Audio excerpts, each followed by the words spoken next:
Vous accueillir en cette soirée solennelle dans le cadre du trophée Maindombe News Award pour la 10e édition. Nous sommes très contents qu'on va partager de bons moments et des moments inoubliables avec vous, nos convives. Nous vous remercions également d'avoir disponibilisé de vos lourdes charges et de venir ici présent. Avec l'autorisation de l'assistance, qu'il vous plaise de recevoir nos sentiments les plus cordiaux et les plus solennels. Prière de nous applaudir nous-mêmes. Alors, voici mon petit mot de circonstance parce que nous pouvons parler en temps. Je vais être bref. Mesdames et messieurs, chers honorables, Excellences, serviteurs de Dieu, très chers nominés, distingués invités, à vos titres et qualités, bonsoir. Qui nous réunit ce soir, c'est Maindombe News Award. Maindombe News Award est à sa 2e édition. Pour la petite histoire, Maindombe News Award est issu de maindombenews.net. Maindombenews.net, c'est un média en ligne. Nous sommes dans le monde numérique où aujourd'hui, on n'a pas seulement la télévision, on n'a pas seulement la radio, il y a également l'avènement de l'Internet, d'où les médias en ligne qui est devenu indispensable. Après avoir observé minutieusement la sphère médiatique de ma province, la province du Maindombe, j'avais senti réellement un besoin. J'avais remarqué un vide. Et mon plus grand souci, c'était de combler ces vides-là. En mettant en place, ça fera bientôt 3 ans, ces premiers médias d'information générale, consacré essentiellement aux informations de la province du Maindombe, ma province natale. Partie de la fin de mes études à l'Institut Fabidor des sciences de l'information et de la communication, aujourd'hui UNISIC, Université de l'information et de la communication. On n'avait pas d'information de la province. À l'époque, en 2014, je voulais lancer un journal. Putain, problème de moyens, c'était compliqué. Voyant l'avènement du WhatsApp, j'ai dû créer Maindombe News Forum, dans lequel nous avons pu introduire ou insérer plusieurs notables. Et selon certaines statistiques, le forum est devenu indispensable. Et ce dernier a été créé pour combler ces petits vides-là d'un média en ligne ou d'un média professionnel. Après avoir fait justement des études dans ces domaines, nous avons décidé de doter à la province du Maindombe de ces premiers médias en ligne, professionnels, impartial, dotés de quelques experts du domaine. Pendant 2 ans aujourd'hui, bientôt 3 ans comme je vous dis, comment les choses évoluent. Nous observons les acteurs sociopolitiques de notre province.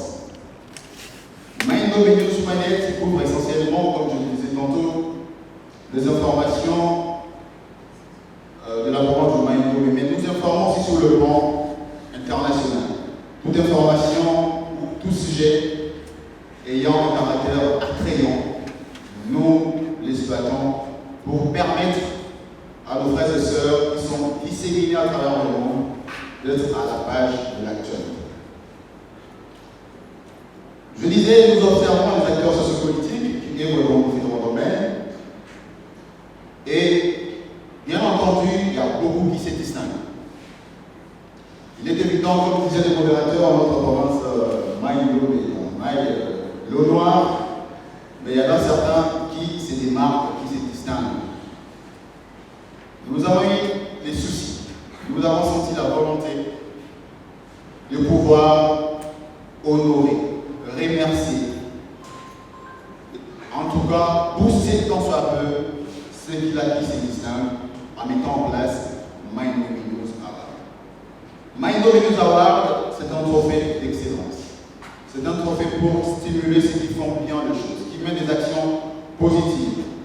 Bien évidemment, la province du Maine-Ndombe est en quelque sorte les reflets de la République démocratique du Congo, qui vit un paradoxe tout à fait visible. La République démocratique du Congo réputé un pays potentiellement riche, mais qui demeure pauvre.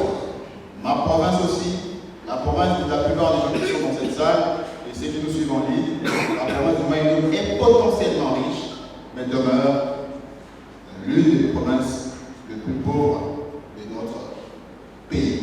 Ces différents éléments que je vous ai présentés, il y a des gens qui se distinguent.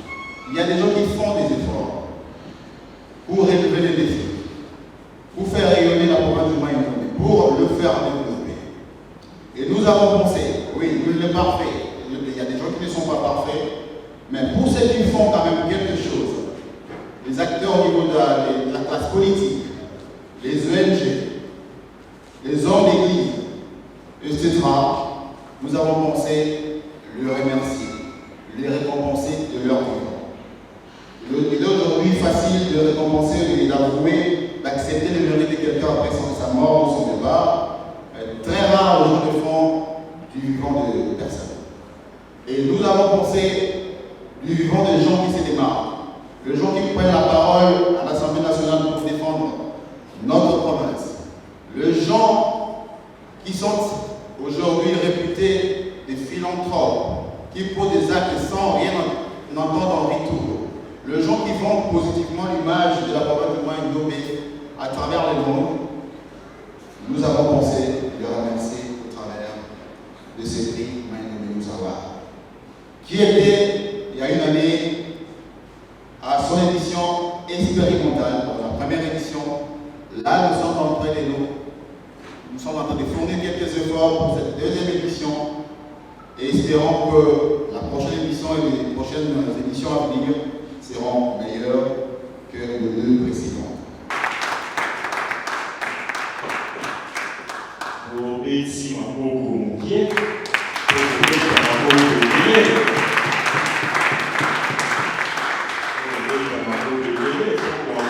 Voilà une carte qui est là, carte de la province d'Imaïlo. La carte de la province d'Imaïlo. Ils étaient grands, ils sont grands, ils demeureront grands parce qu'ils font la beauté de leur province. Avec Alors, mesdames et messieurs, chers invités, dans de qualité, encore une fois, bonsoir. Bonsoir. Il y a deux personnes qui sont venues juste après. Bonsoir.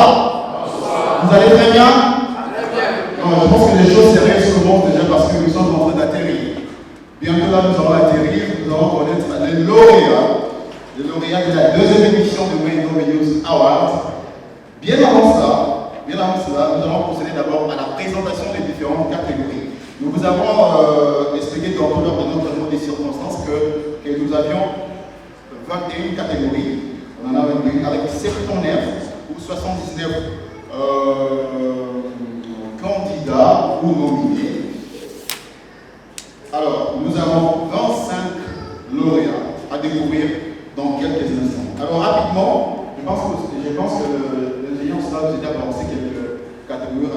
je ne sais pas en disant.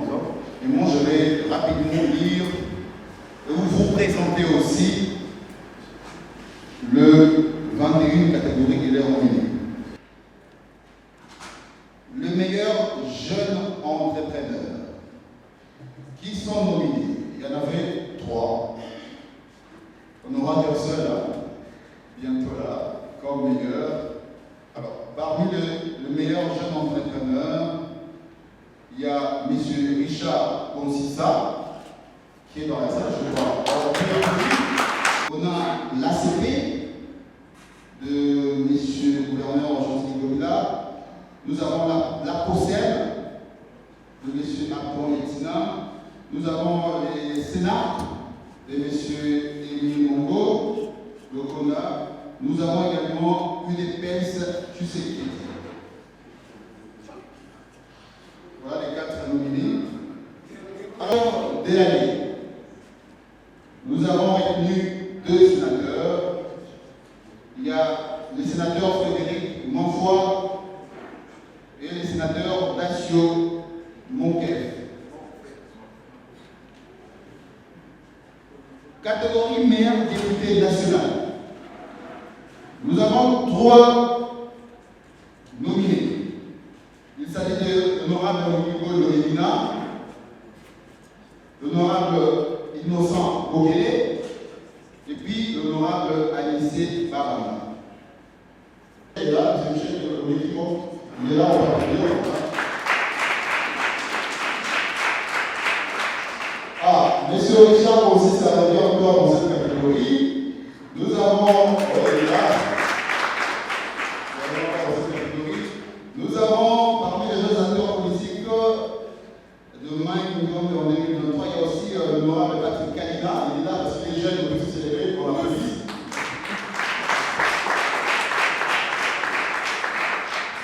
Il y a également l'honorable Gaspard Wapeti, je ne sais pas si c'est dans la salle, l'honorable Gaspard Wapeti. Il y a également M. Lili Bassami, M. l'héritier Bolo Baba, c'est un jeune, je ne sais pas s'il est là, M. Bolo Baba, apparemment. Il y a M. Chansard Ombaka, honorable, élu honorable.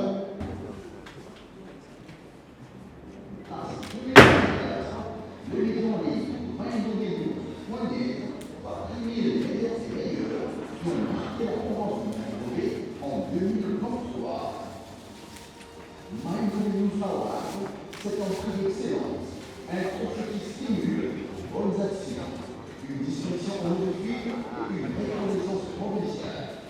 Bienvenue à tous à son culturel.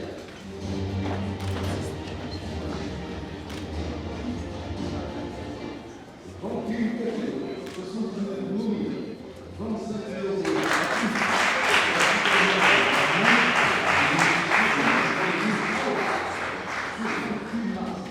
Panfi China. Prière d'applaudir pour essayer les Panfi China. S'il est dans la salle, ou soit son représentant, qu'il passe pour recevoir le prix. Le prix du meilleur ambassadeur de la province du Maïndomé.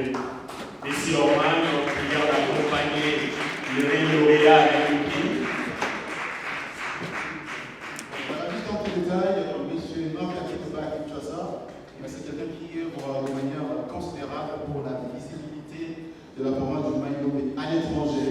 Peut-être que moi je ne connais pas mieux que c'est son représentant qui va dire un petit mot, mais il nous a fait grâce, la faveur, de nous envoyer même une petite vidéo. Je vais demander à la public, parce que M. Manfoy, M. Pierre, justement, il est là. Voici comment est venue la édition de Melbourne Award. Ce 28 mars 2024, le million. Merci beaucoup. Nous passons maintenant à...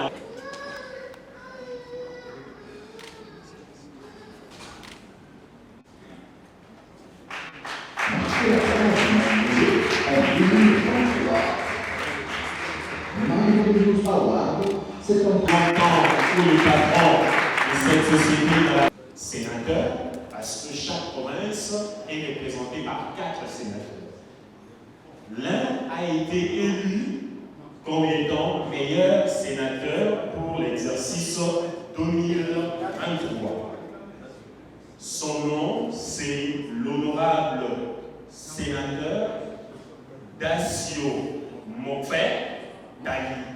S'il est dans la salle, il avance sa représentation. Aussi bien que l'honorable.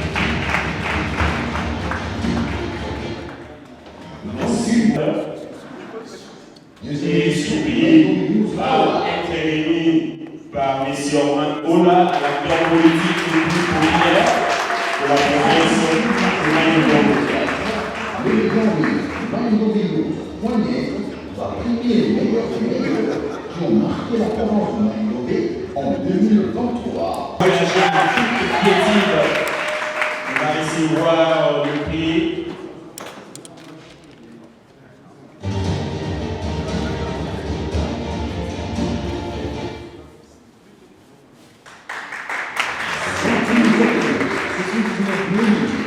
J'ai toujours préféré rester modeste. Vous avez suivi ma réaction. Lorsque j'ai dit à l'organisateur, en fait je lui ai posé la question de savoir si cela était vrai, il m'a dit que c'était vrai. Et j'imagine que c'est vrai. Et donc c'est un sentiment de joie, de satisfaction et surtout d'interpellation. J'ai toujours parlé du sens des responsabilités. Ça veut dire, aujourd'hui je suis élu nominé meilleur acteur politique. Ça me pousse à travailler davantage pour mériter chaque fois cet honneur. Et donc c'est un sentiment de responsabilité et de joie et surtout un sentiment de la poursuite du combat pour l'intérêt de la RDC en général et de la province de Maine-et-Loire en particulier. Non, je ne l'ai pas dit. Depuis que je suis élu député national, je me suis évertué à convaincre mes collègues députés nationaux et provinciaux à créer une synergie. Et j'ai dit, cette fois-ci, il y aura le dictat de personne pour le choix du gouverneur de la province de Maine-et-Loire. Le choix doit être consensuel. Ça veut dire qu'il faut que les élus se mettent d'accord et ensuite, les élus avec la notabilité. Et en ce moment-là, nous sortons le ticket qui va aider la province à avancer. Et ce ticket sera endossé par tout le monde. Et vous allez voir, les candidats en question auront l'accompagnement de tout le monde. Et la province pourra enfin sortir du gouffre dans lequel elle est plongée. Voilà. Oh là là, formidable. Formidable. Vous savez, moi je suis un homme très discret. Trop discret. Je n'aime pas m'afficher dans les tests d'événements.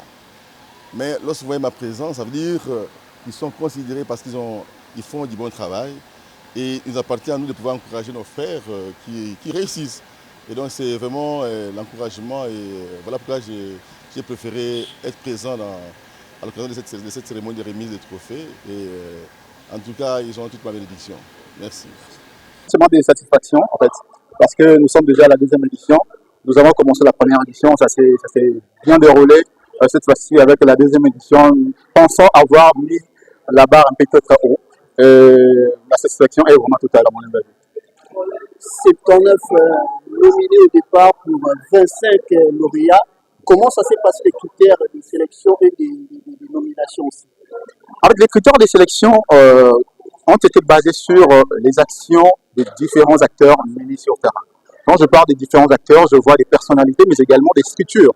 Parce qu'il y a des ONG qui ont été également primées lors de cette cérémonie des Maine-et-Loire Awards. Alors l'idée est vraiment de promouvoir, d'encourager ceux qui se distinguent dans cette partie de la province du Maine-et-Loire. On sait aujourd'hui que la province du Maine-et-Loire est réputée comme une province où il y a des naufrages, où rien ne marche, où il n'y a que le sous-développement, parce qu'on doit se le dire, la province du Maine-et-Loire fait partie de provinces les plus reculées, sous-développées de la République démocratique du Congo. Mais avec ce que nous faisons, c'est juste montrer au monde que au-delà de l'aspect négatif que les gens montrent justement à l'opinion publique, il y a également un côté positif où il y a des acteurs politiques qui font des choses extraordinaires. Lorsqu'aujourd'hui, vous voyez par exemple ERA Congo. ERA Congo qui est une structure, une société qui a doté par exemple 5 millions, avec l'achat de crédit carbone, la province du Maine-et-Loire a bénéficié 5 millions de dollars. C'est pour dire que cette société fait quand même quelque chose pour l'avancement de la province du Maïndomé. Nous avons M. Pascal Mimongo qui a été publié comme l'homme le plus, en fait, l'acteur politique le plus populaire de la province du Maïndomé. C'est quelqu'un aujourd'hui qui fait l'unanimité dans la province du Maïndomé, pour ne pas citer d'autres lauréats, parce qu'ils en ont été 25, comme vous l'avez dit. Et puis il y a notre évêque du Nongo, Bafinissoni Donatien, qui, grâce à ses speeches, grâce à ses interventions médiatisées, il a essayé de conscientiser la population de Maïndomé, non seulement la simple population, mais tous les acteurs majeurs, pour justement faire décoller cette province-là. Raison pour laquelle nous lui avons décerné le prix d'honneur. Donc il a reçu Maïndomé News Award 2023 comme prix d'honneur pour tout ce qu'il est en train de faire. Alors, par rapport aux sélections, nous avons travaillé avec quelques membres du jury, au-delà des votes qui ont été faits via les réseaux sociaux de notre média Maïndoménews.net. Nous avons sélectionné, nous avons nominé la population, la communauté maïndombienne a voté, les jurys a travaillé en faisant la compilation de tous ces éléments. Nous sommes arrivés à ces résultats de 25 lauréats. Alors, deuxième édition, quelles sont les spécificités par rapport à la première édition qui s'est déroulée en 2020? Je vous ai parlé tout à l'heure du prix d'honneur qui n'existait pas en 2022. Donc, nous avons innové un tout petit peu. Pour la première édition, il fallait penser ou procéder à la remise individuelle des différents lauréats. Mais cette fois-ci, nous avons pensé quand même organiser une soirée au cours de laquelle tous les lauréats avaient la possibilité de recevoir leur prix. Donc, même si certains se sont absentés pour différentes raisons, nous allons les recontacter parce que nous avons contacté quasiment tout le monde pour lui faire voir qu'il était nominé, qu'éventuellement il pouvait réussir ou obtenir son prix. Donc nous allons relancer encore ces gens-là pour leur dire voilà, vous êtes gagnants, nous sommes prêts à vous déposer votre prix. Alors les perspectives d'avenir? Faire mieux, faire développer Maïndomé-news.net qui est d'abord le média, c'est les Maïndomé-news.net qui est le média en ligne, le principal de la province du Maïndomé, qui a organisé Maïndomé News Award. Donc Maïndomé News Award est le mention de Maïndomé-news.net qui est le premier et le seul média de la province du Maïndomé. Donc nous voulons que ces médias puissent grandir, nous voulons que ces médias puissent avoir plus de correspondants dans les 8 territoires de la province du Maïndomé, pourquoi pas ici aussi à Kinshasa et en dehors du pays. Nous voulons que Maïndomé News Award devienne vraiment tout à fait un trophée, un prix par excellence, mais aussi indispensable pour la communauté maïndombienne. Pourquoi pas à Maïndomé? L'organisation à Kinshasa. Bien évidemment, nous sommes face à un problème majeur lié au financement. Et je vous dis que ce que nous avons fait, c'est grâce à nos efforts personnels.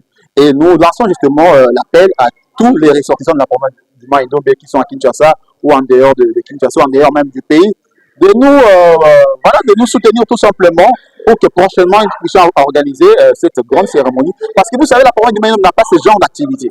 Vous allez vivre à Inoro, à Bokora, à Koutou, à Nyoki, Mouchi, vous ne verrez pas une activité où on est en train de plébisciter ceux qui se distinguent, tant soit peu. Alors, notre souci est que la prochaine édition, donc la troisième, pourquoi pas la quatrième, la cinquième, qu'elle soit organisée sur place dans le Maïndomé. Nous avons organisé cette deuxième édition ici parce que les moyens ont été limités, mais nous tenons quand même à remercier ceux qui, même à la dernière minute, ont quand même pu apporter en plus pour que cet événement ait lieu. Merci beaucoup.